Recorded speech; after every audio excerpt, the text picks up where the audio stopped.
Good morning, good afternoon, or good evening, wherever you are in the world. Welcome. You are watching another episode of Jerry's Take on China, and I'm Jerry. Today, as part 2 of a 2-part series, we're returning to the topic of COVID. In this case, some of the lessons learned in recent months and looking at why COVID-0 is a policy most people approve of and something that China probably should continue until such time as there is a better solution. Let's look first of all at what's been happening in the last few days. In response to complaints about isolation centers, even pets being killed, kids being separated from their parents, many parts of China have heard these complaints, which of course are genuine and valid, and they've moved to make changes.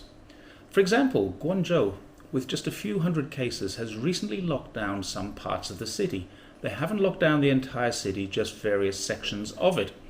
But within a few days, they opened a temporary quarantine center for asymptomatic patients to be isolated in the Canton Fair complex, where right now we would normally be having the Canton Fair.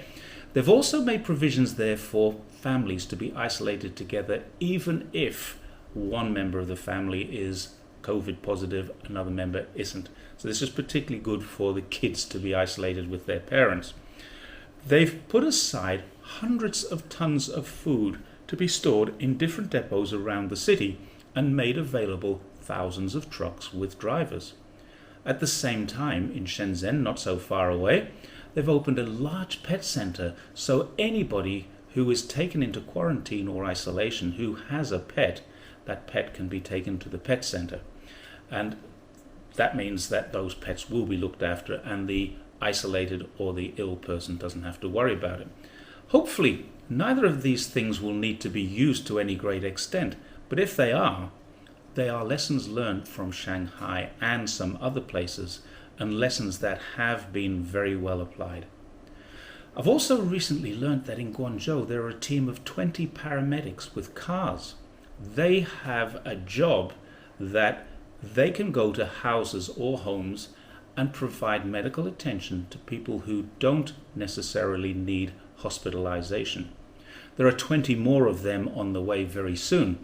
But their first day on the job, they handled 91 call-outs, and they're able to convey people to hospital for things like dialysis or regular treatments if that's necessary.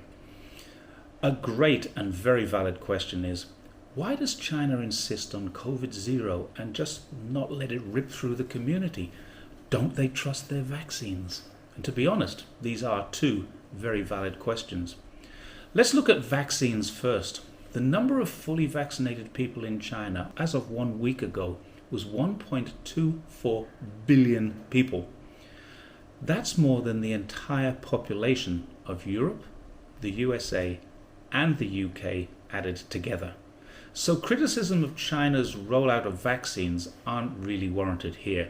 Only a few countries, Chile, Cuba, United Arab Emirates, Singapore, Qatar, Malta, and the tiny Channel island of Guernsey have higher proportions of their populations vaccinated.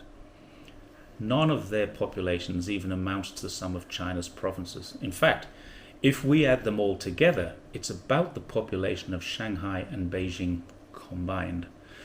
So with over 3.2 billion vaccines administered, that means 2,361 vaccines per 1,000 people in China. So China is by a very long way on the top of the league of vaccinations. And with 1.24 billion people fully vaccinated, as of last week, that only leaves a tiny percentage unvaccinated. But we've got to think in terms of human beings here. That's 170 million people. And most of them are elderly or vulnerable or both. Now think about that number, 170 million people. It's 2.5 times the population of the UK, most of them vulnerable. Many people ask the question, why can't asymptomatic people isolate at home? But in places such as China, massive numbers of people living in communities, it's really not practical. Quite often, there are 3 and sometimes even 4 generations sharing a home. asymptomatic kids can't be isolated from vulnerable grandparents in a 3-bedroom apartment. And some of those apartments, even in such modern cities as Shanghai, are older apartments. They might have shared ventilation systems, poor sewage systems, and it's likely that one positive neighbor would infect many people in the same building. Another frequently seen question is, if COVID is just like a bad flu, as many people say it is, why not just learn to live with it? But let me look at a place called New Brunswick in Canada. It's a wide open province with a population of less than 800,000 people. The number of people who've died in New Brunswick of or with COVID in the last 6 months is 306. The number of people who died of flu in their worst flu year was 50. That was 2017, 2018. So in New Brunswick, it looks like COVID is 12 times more likely to kill you than flu. So that's partly why they won't just let it rip through. Letting it rip is just not a solution. If we take a look at Australia, they decided to relax and the entire country is now suffering. Their population is very, very similar to the population of just Shanghai, 25 million people. And Shanghai also has seen a recent upturn in numbers, but Australia has really seen big upturns in numbers. Now, it's easy to say that only 0.1% of people are going to die, but that 0.1% equates to 170,000 unvaccinated and known vulnerable people in China. We also know that a very large elderly population that we have here, it's going to be very hard to keep those numbers at just 0.1%. The death toll in China would eclipse the 1 million plus that the US has seen. So I really hope this has given you some perspective. And if people tell you that China is stupid, China is crazy, or they have some idea that the people of China aren't 100% supportive of the situation here, please show them this video. Look at Chinese social media. It has hundreds of millions of comments a day supporting and a few hundred comments complaining. Most of them are complaining about a specific situation that applies to them, not at the overall policy, which they know makes sense. Now, admittedly, if I were to use the same logic as I applied here, the number of complaints is only 1%.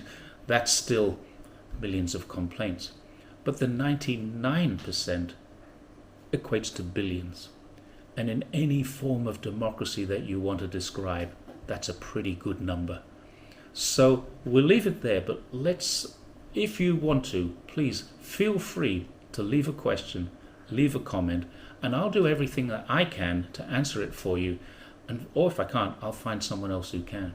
So thanks for joining me, and I look forward to seeing you next time. Bye for now.